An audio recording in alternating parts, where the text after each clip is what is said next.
I've been working on an idea to refine our concept of the boss rig, where before I had this idea that we would be moving along the inside of a surface of a sphere.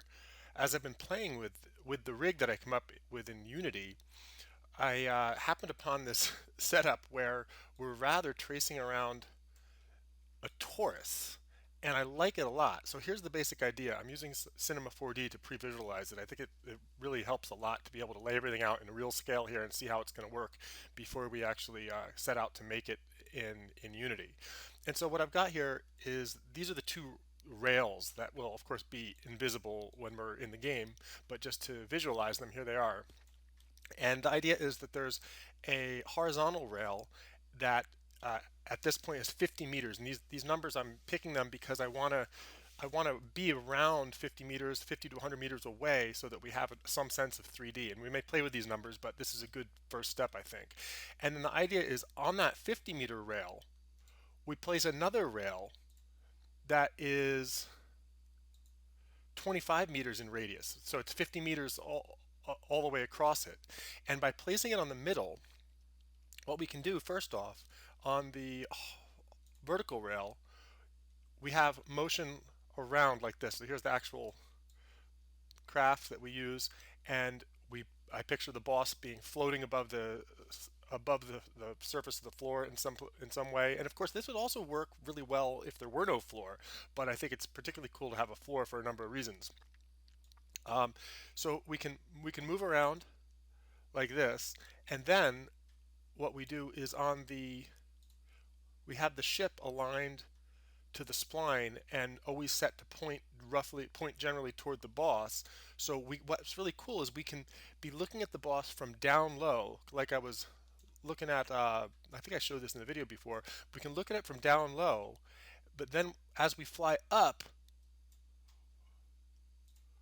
we start to look at it from the top, from up above, and then we end up having another sort of a field of activity where we're close. Let me turn this off. Where we're really close, and we get down low again and can look at it from down here. So we've got this whole range to be either far away or up close, and when we're going from one to the other, we're in this arcing path.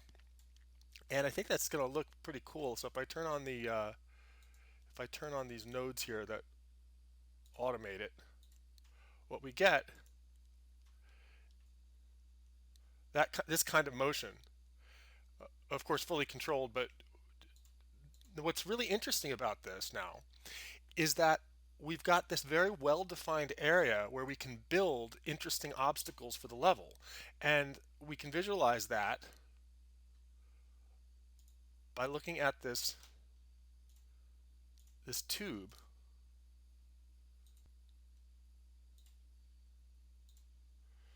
So there's this toroidal area here that represents the area wherein we can place all sorts of cool obstacles.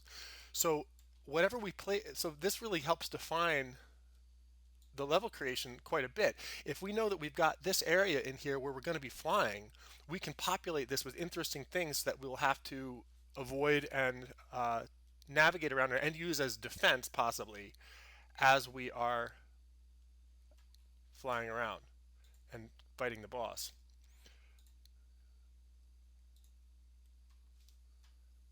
There's what it looks like again from inside.